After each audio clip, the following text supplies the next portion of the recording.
stress of all of that and all of this, you got to look at what's happening to you. At that point, everyone who believed in you was still believing in you. At that point, who didn't believe in me. Eddie Long is an American pastor and religious leader who has attracted thousands of followers and developed many religious, educational, and community service programs. However, he was controversial in 2010 with allegations of sexual harassment. Finally, Bishop Eddie Long's son confirmed the rumors. What is the truth of these things?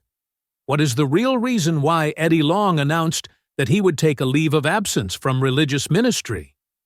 Let's find out. To get a clearer picture of the rumors that followed, we need to briefly first explore Eddie's background and the early experiences that defined his path. Raised by his mother, Hattie, and father, Pastor Floyd Long. Although a career in ministry was not obvious as a child, his family's religious background had a profound influence on him. While attending Charlotte Public Schools, Eddie faced criticism about his academic abilities.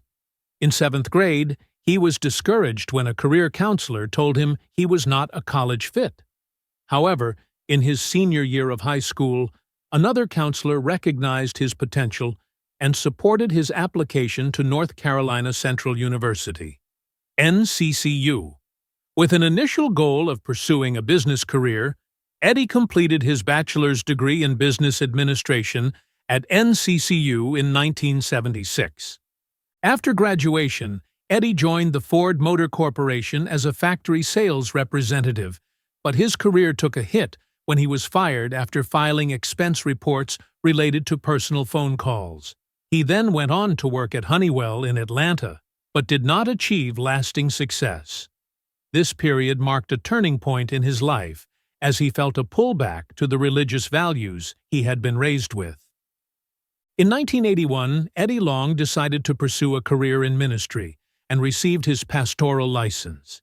He continued his studies and received a Master of Divinity degree in 1986 from the Interfaith Theological Center in Atlanta, where he furthered his theological knowledge and pastoral leadership skills.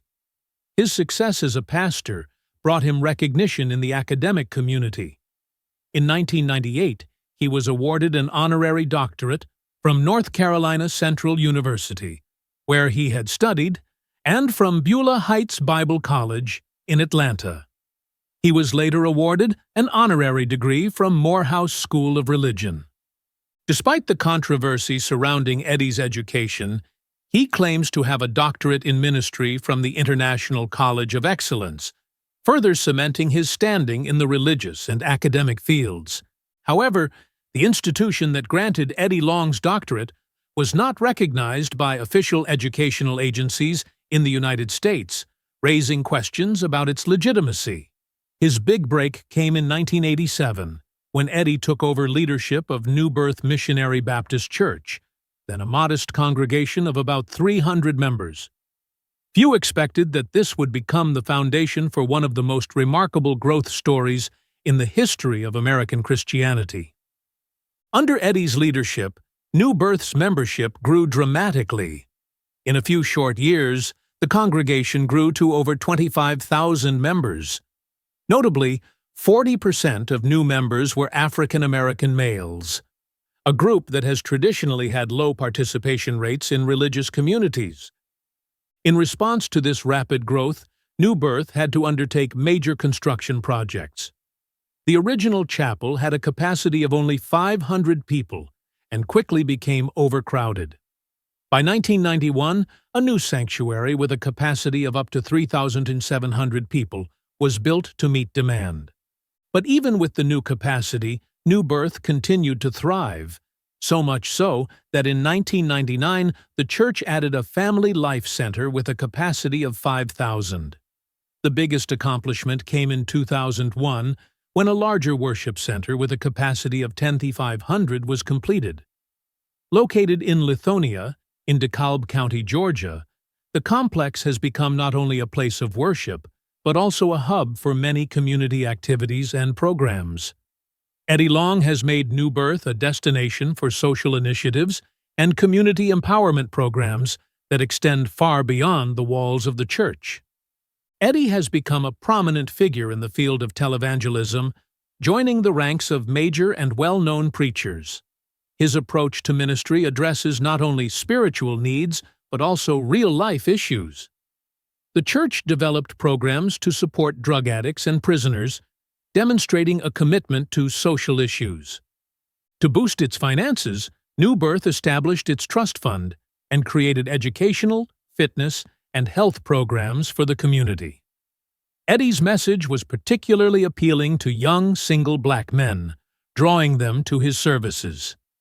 His appeal extended beyond his local audience to an international level, with tours and revivals in countries as far away as New Zealand and Kenya.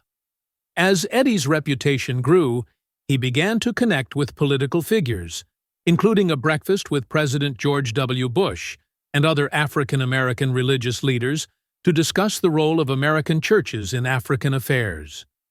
This demonstrated his influence beyond the religious sphere, becoming a figure of influence both socially and internationally.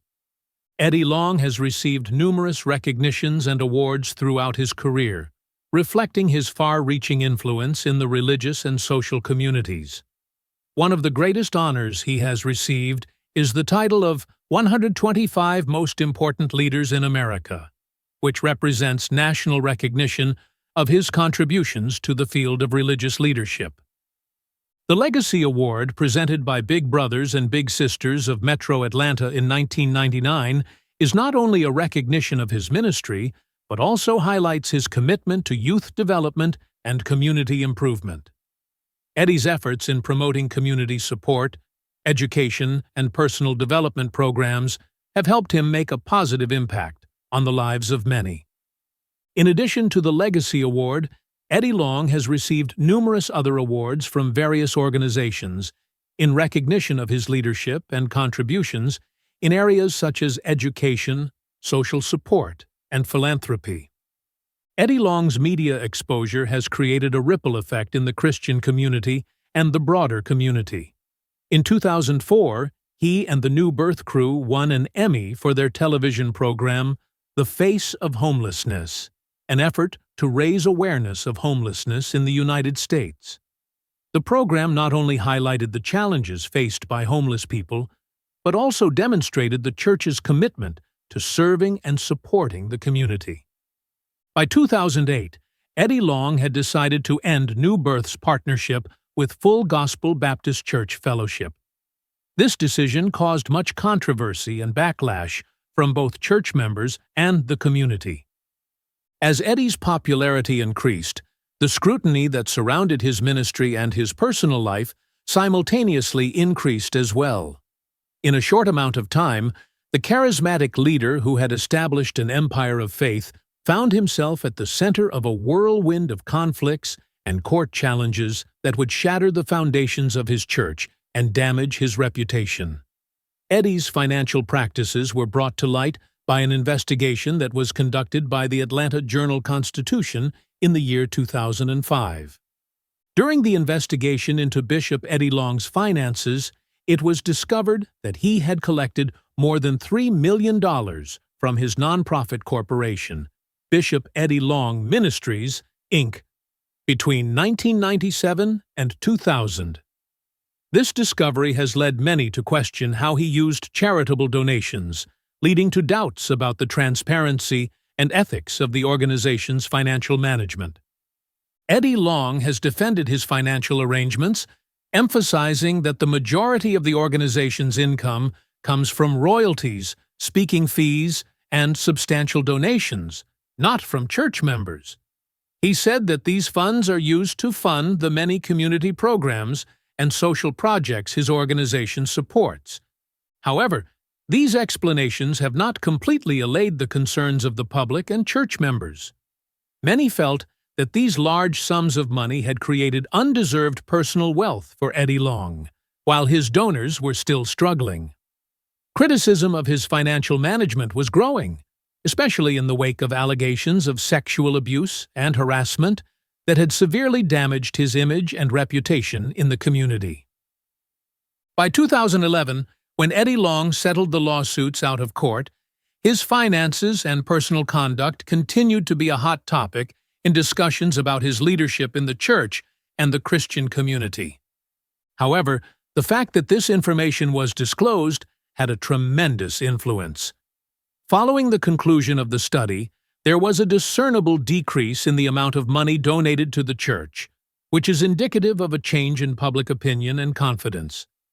Eddie's association with the prosperity gospel, a theological position that suggests a connection between religion and worldly success, was brought to light by the issue surrounding his financial situation. It was well known that Eddie was one of the most outspoken advocates of this belief. He frequently asserted that God bestows riches and good health onto those who are devoted to Him. Not only did he see himself as a spiritual leader, but he also saw himself as the chief executive officer of a worldwide spiritual organization. According to this prosperity theology, Eddie's extravagant way of living became a tangible representation of the concept. It was well known that he drove a Bentley and wore fancy clothes on a regular basis, even while he was preaching. Eddie showed no remorse when he was confronted with questions regarding his costly decisions. He addressed the issue head-on in his book, What a Man Wants, What a Woman Needs, by admitting that he had 2 Bentleys specifically because people were unhappy about preachers owning such expensive products. He acknowledged that this was the reason he possessed 2 Bentleys. His notion that he was on a divine mission was the foundation upon which he built his excuse for this extravagant lifestyle. Eddie believed that he was an arrow that God had shot into society, and he was ready to go to tremendous measures to disseminate his message to a variety of populations. As a result of this perspective, he made remarks that were deemed provocative, such as comparing his church to a multinational organization and separating himself from the tiny black preacher who was barely making ends meet. Eddie's most serious and devastating scandal, however, came in 2010, when 4 young men filed lawsuits against him, accusing him of sexual misconduct. These allegations struck at the core of Eddie's public image, as well as the principles he had long preached from the pulpit. A disturbing picture emerged from the lawsuit. 2 of the individuals who made the allegations said Eddie groomed them for sexual interactions through the church-sponsored Longfellow's Youth Academy. All 3, including one from a satellite church in Charlotte, made remarkably similar allegations. Eddie used his position of authority and the church's resources to lure the 4 men with gifts of cars, clothing, jewelry, and electrical equipment. All 4 men detailed how Eddie did this. Legrand, one of the individuals who made the allegations, revealed a particularly important description of his relationship with Eddie. Legrand came from a family whose father had died. "Yes, I will be your father." In a short period, this friendship developed to the point where Legrand accompanied Eddie on trips to several countries, including Kenya and Johannesburg. During these visits, the relationship allegedly became more intimate, with Eddie citing biblical texts to support their intimacy. As Legrand said, Eddie exerted a great influence on Legrand's life, even encouraging him to move to Atlanta and pursue his studies to become a pastor. Their story sheds light on the power dynamics in their relationship. In the lawsuits, Eddie Long was accused of having inappropriate relationships with young men who were allegedly of the age of consent. The allegations alleged that Eddie used his emotional power and financial resources to coerce them into these relationships.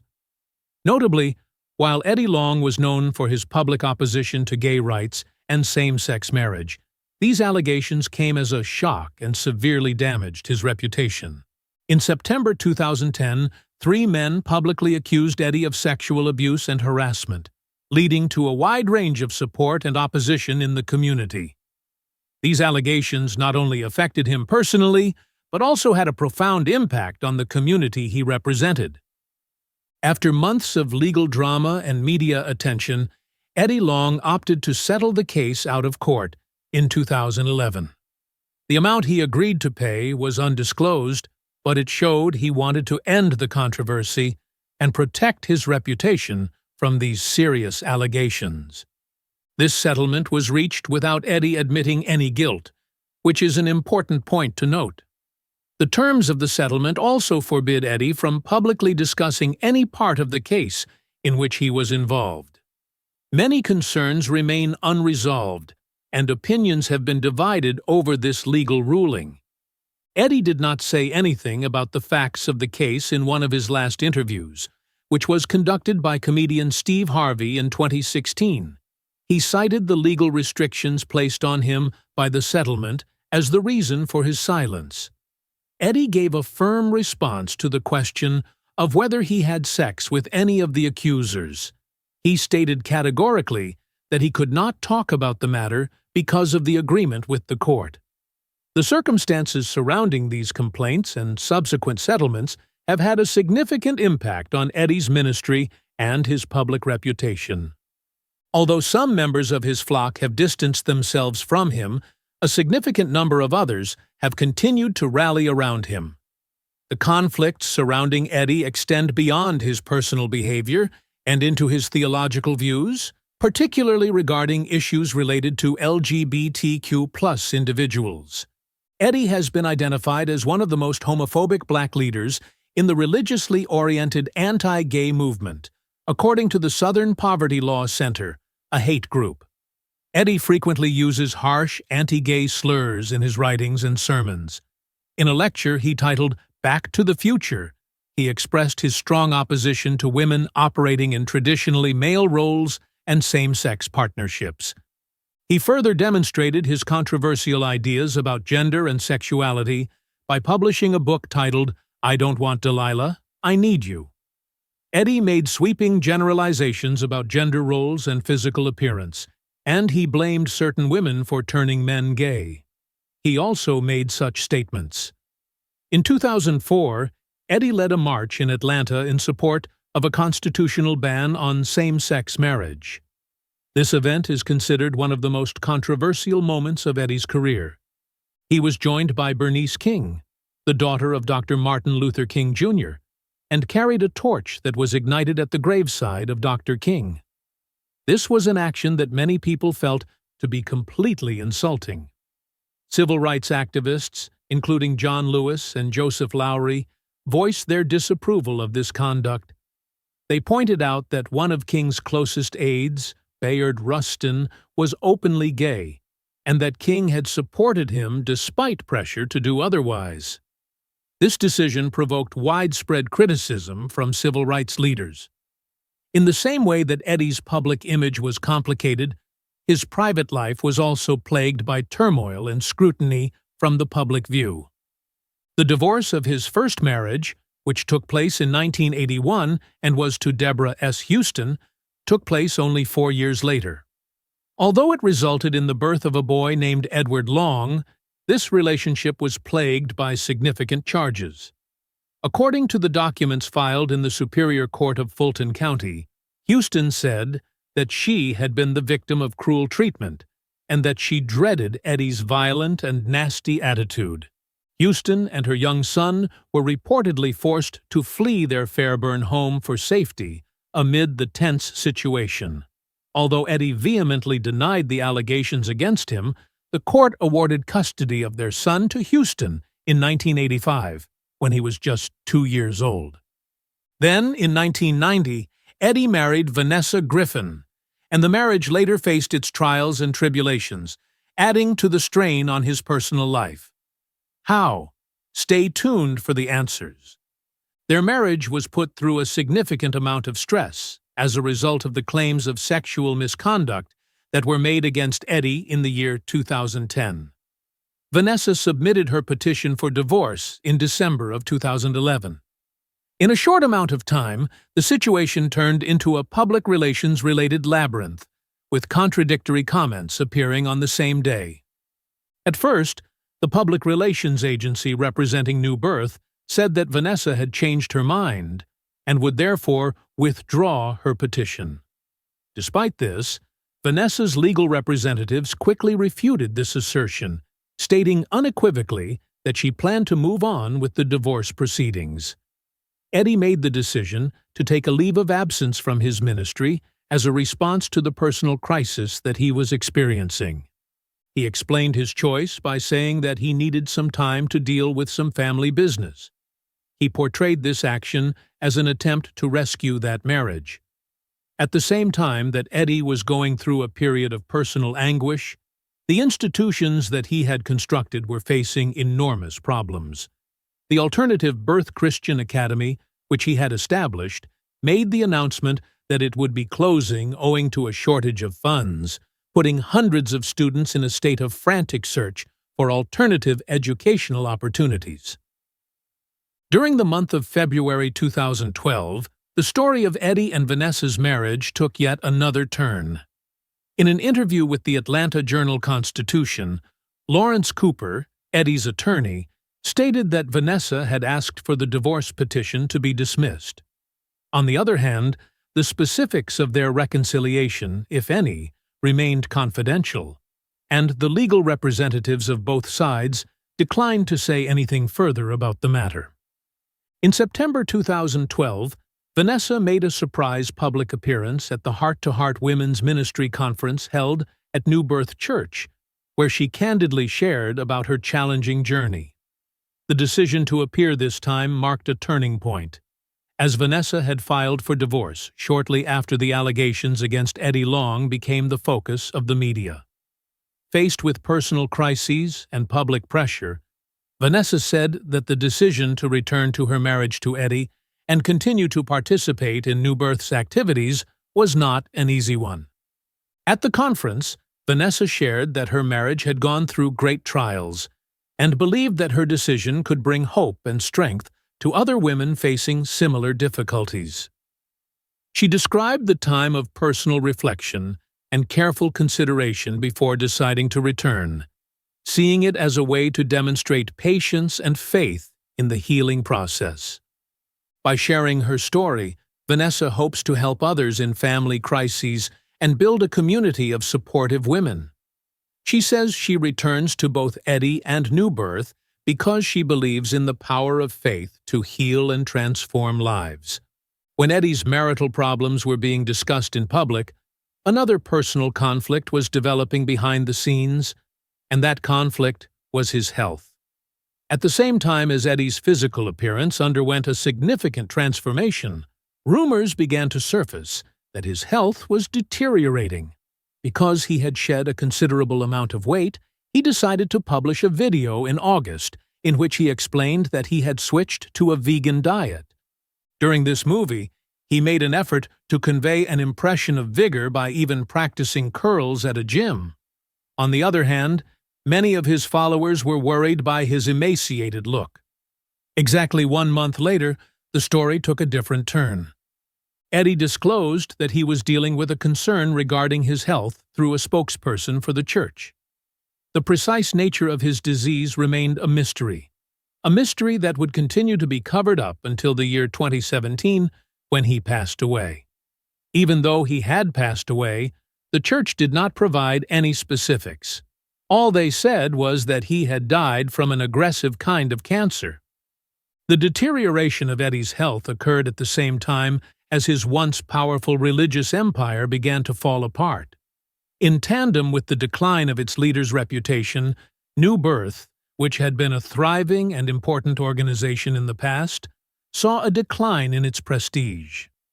Much of the church's prior vitality and influence had been lost, even though it had been a center of community action in the past, providing ministries to people who were addicted to drugs, incarcerated, and suffering from AIDS.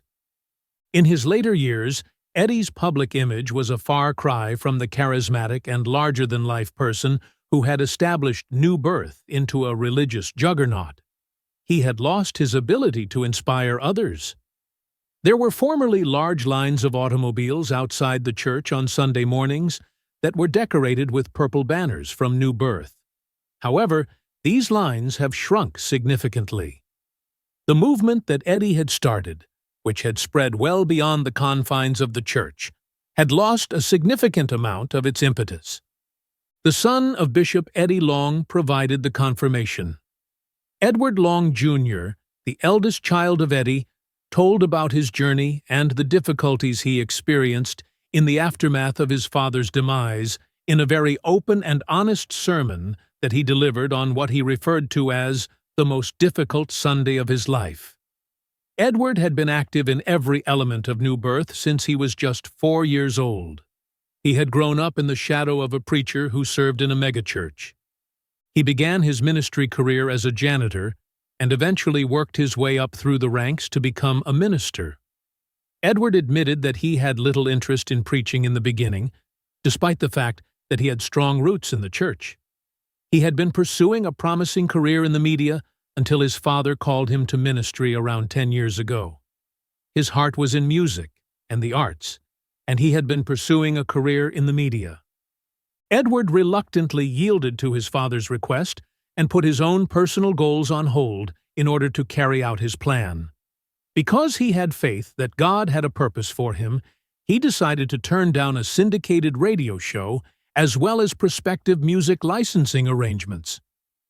This decision would determine the path that his life would take and would lay the groundwork for the disappointments that were to follow.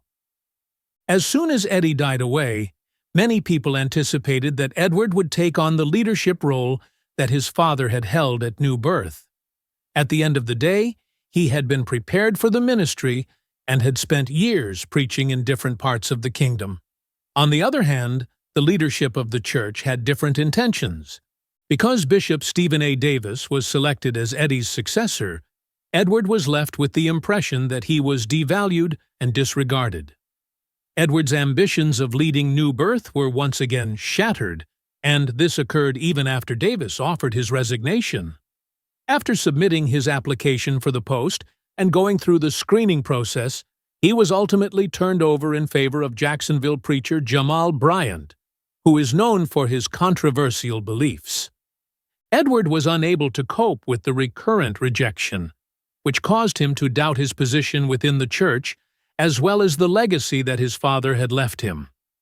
An emotional sermon was delivered by Edward, in which he acknowledged that he had been battling with what he believed to be depression for the last 2 years. He recounted the anguish of experiencing a greater sense of appreciation outside of the church than being recognized within it, as well as the challenge of reconciling his father's vision for New Birth with his personal goals and objectives. Edward displayed a tremendous amount of grace in his response to the circumstance, even though he was disappointed. He chose to pray for Jamal Bryant and forgive him for previous differences rather than talk evil of him. He refused to speak ill of Jamal Bryant. Edward added that this attitude of forgiveness and love was a reflection of the principles that his father had taught him about engaging in conduct that was Christ-like when confronted with hardship. Rather than viewing these failures as simple disappointments, he encouraged the audience to view them as heavenly appointments, implying that God may be preparing them for something more significant. The discoveries made by Edward also shed light on the complications of ministry succession, particularly in big churches with a prominent profile such as New Birth. There were 2 instances in which the choice to disregard Eddie's son in favor of leadership from outside the church brought up problems regarding the direction and objectives of the church. In recent years, Edward has discovered that returning to his childhood passion for radio has given him new solace and purpose. His show, Lit Nights with Ed, which debuted in 2019 on Praise 102.5, has become a platform for Edward to reach a diverse audience and inspire them through topics he is passionate about. With a combination of music, faith-based teachings, and urban cultural content, Edward targets Gen X, millennials, and late-night listeners. The show is where he weaves his Christian faith into music and motivational stories, creating a space for connection and encouraging dialogue across generations. In addition to contemporary gospel music and rich conversation topics, Edward often shares his personal experiences, including the ups and downs of his life, to illustrate the power of faith and hope. He also invites guest speakers, artists, and influencers from the Christian community and urban culture, adding variety and depth to the show. As a result, Lit Nights with Ed is not just a radio show, but a community where viewers can find encouragement, life advice, and cheer to face daily challenges. This choice to return to radio was not made on the spur of the moment. Rather, it was the result of years of perseverance and dedication on Edward's part. Up until the point where his efforts were eventually rewarded, he had persistently sought out professionals in the sector, leaving notes, business cards, and demonstration examples. Edward has persisted in spreading his message of encouragement and motivation through the medium of his radio appearances. His experiences have taught him the value of patience, fidelity, and allowing one's abilities to be strengthened over time. He frequently discusses the significance of believing in God's timetable and not rushing the process. He also discusses how his experiences have taught him the value of not rushing the process. The younger version of Long has also been on a journey that has led him to investigate novel and unorthodox approaches to interactions with his audience. He created a Bible study group that meets every month and is named Wine and the Word. This group meets in a variety of spaces in the neighborhood, including clubs. Because of this forward-thinking approach to ministry, he has been able to connect with individuals who probably would not have attended conventional church services otherwise. The Bible study sessions cover a wide variety of subjects, ranging from the complexity of creation to the difficulties of religion and relationships, and they frequently inspire arguments that are intense and emotional. Edward has distinguished himself as a minister who is both forward-thinking and distinctive, due to his willingness to challenge conventional standards and think in unconventional ways. To communicate the word of religion to people who need to hear it, he is not afraid to push limits, since he is aware that the message may be communicated in a variety of innovative and unique methods. He has been able to carve out his route in the ministry, independent from the legacy that his father left behind. Thanks to this attitude, which has enabled him to gain a large and devoted following. Edward is a well-known figure in the world of ministry and radio, and he is also the author of a book that is titled Son of This Bishop. Throughout the book, he reflects on his experiences as the son of a renowned religious leader and the difficulties he had in living up to the expectations that come along with that status. He provides families that are negotiating similar situations with insights and counsel, particularly those families that are attempting to develop or sustain a legacy. The book written by Edward is an honest and sincere investigation into the complications that are associated with family, faith, and identity. Throughout his trip, Edward has remained steadfast in his determination to pay tribute to the memories of his father while also establishing his path. He continues to offer sermons at several different churches and participate in ministry, but he does it on his terms and in ways that are congruent with his calling. What about you? What do you think about this pastor? Do you think the allegations are true? Or is it just fake evidence to bring him down? Please share your thoughts in the comments section below. We would love to hear from you. And don't forget to like the video and subscribe to the channel for more interesting updates. Thank you, and see you in the next video.